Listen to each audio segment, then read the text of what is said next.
Hey, Becoming Disciplined, how are you all doing today? I wanted to provide some value before I go into my goals and give my little report. Um, I listened to a gentleman by the name of Andrew Huberman, and he is out of, I believe, Stanford. He's a PhD out of Stanford who does a lot of brain studies, and he's he's also does a lot of studies with the eyes, but he has a podcast where he talks about a vast array of scientific disciplines. And one of the things that he shared was the science of envisioning things and accomplishing your goals. And what he stated, and I tried it out, and I was like, yeah, it's true. It makes sense. Um, what he stated when it came to having, envisioning your goals and having a vision in your mind of your goals or picturing your goals, what he stated was a lot of what we've been told, especially in the self-help community, is wrong. Um,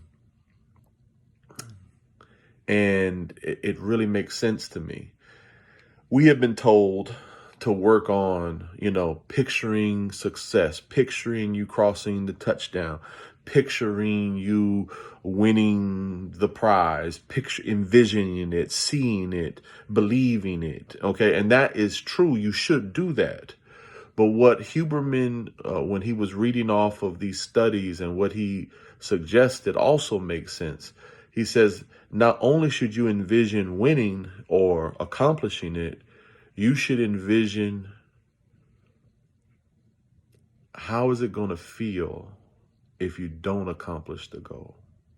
What's going to happen if you don't accomplish the goal? What is your life going to look like if you don't get it done? And as I was looking at this, I was like, oh wow, like that is so true when it comes to my goals. And so let me give you a breakdown when it comes to me. I always teach, at my not-for-profit that there's 7 types of wealth. There's money, health, family and friends, influence, wisdom, service, and of course, spirituality or eternity. Those are 7 different types of wealth. You can be wealthy in all those 7 different ways.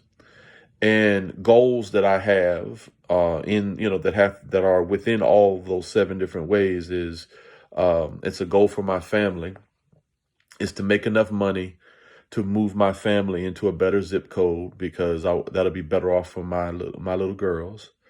To make enough money to give my children an athletic and economic advantage in their early life. To make enough money to keep Kim, my wife, comfortable until she until she passes away. To live and flourish until I get to hold my grandkids and hopefully a little bit longer. And to have a strong support group for my children as they grow older, and to have a legacy for my children, and to leave a legacy for my children, and to be reasonably prepared for downturns or problems or storms that can happen in the future. And then, of course, I'm not trying to be overly spiritual. This is not a spiritual channel, but I would be remiss if I left it out. One of my other goals, my last goal, is heaven. It was really my first goal, but I'm gonna say, that's important to me as well. Now, when I began to envision my goals, I said, well, let me listen to Andrew Huberman here and say, hey, does it help to picture what if I don't make it? Don't get me wrong, I'm not trying to be negative about the county I live in, but the county I live in, I would say it's not geared or weaponized for success for young people, I guess you could say. So if I don't make it, my kids will grow up in this county that I currently live in. If I don't give them all of the advantages in life, they could end up living very unhappy and mediocre lives. If I don't financially provide for my family and accumulate resources for my family, my wife could end up having to live her senior years in poverty. If I don't get healthy, I could die in my 50s or 60s from a preventable disease. If I don't go and improve and get a better environment for my children, they could fall in with bad people. And if I don't leave a legacy, my kids could grow up resenting me as adults. And then, of course, my family could suffer if I do not prepare them for an emergency. And if you talk about spirituality, at least within my faith mindset, hell is real. So with that, I'm not trying to be offensive to anyone, but according to my faith, hell is real.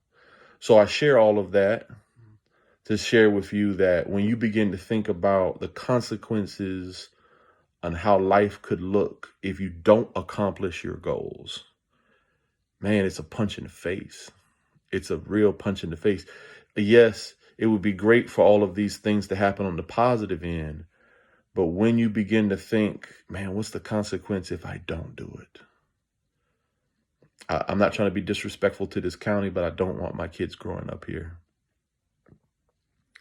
And I want to get, and of course the choice is theirs, but I want to do everything possible to give my kids the best opportunities possible. If they blow it, they blow it. That's on them. But I want to set them up for success. And my wife has been so good to me. I don't want her wanting for anything when she's 60 or 70 years old.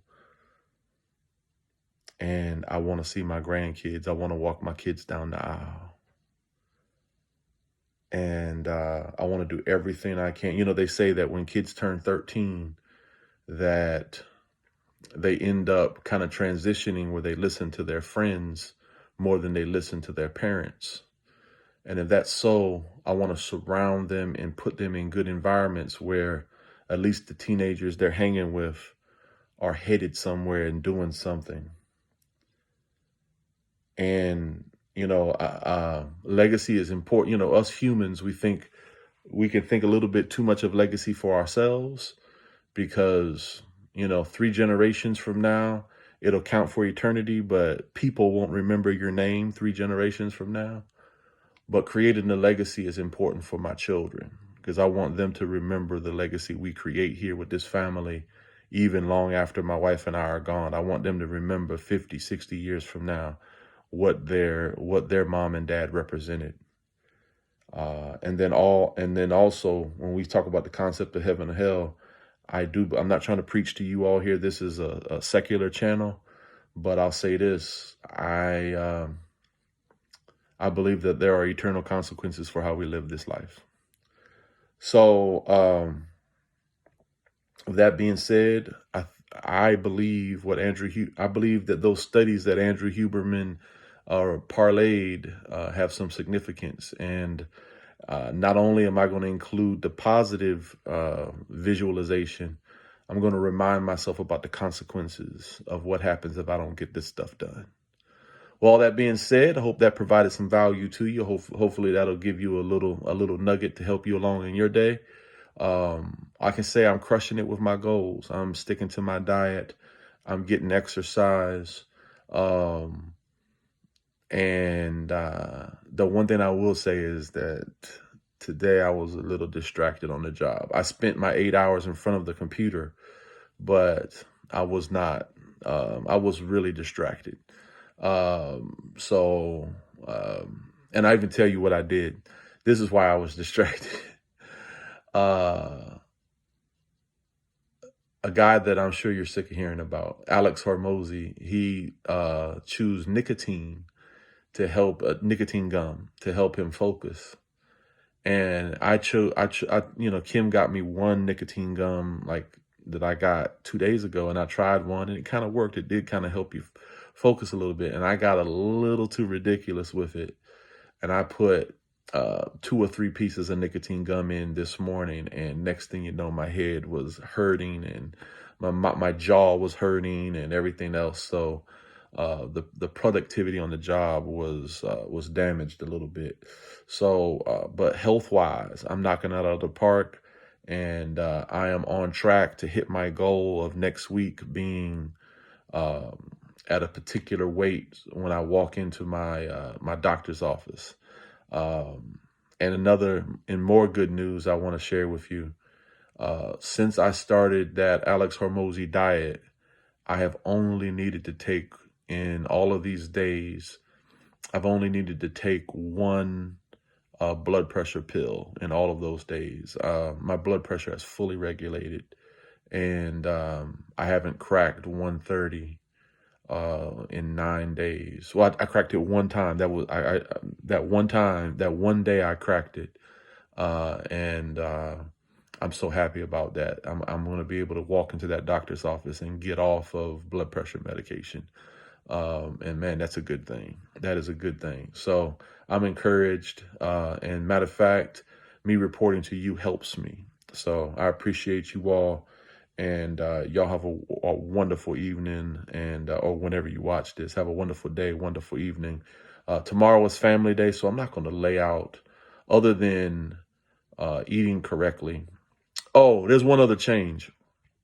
I'm going to have to move my 4-hour window of intermittent fasting to a 6-hour window, because eating 2,500 calories within a 4-hour window is just not happening. So I just need to move it to a 6-hour window. But tomorrow, I'm not going to throw out a whole lot of goals for tomorrow, just because family day is for resting. It's our Sabbath. We're entering into our Sabbath. And, we, from Friday night to Saturday night, our family enters into a Sabbath where we just chill. And so that's my only goal, is to just chill with my family and have a good time with them. I'm going to work out as well, and I'm going to eat the right things, but, no hardcore goals. There's a time to rest. You have a blessed one, and y'all take care. And hopefully that this exercise can be helpful to you as well. All right. Be blessed.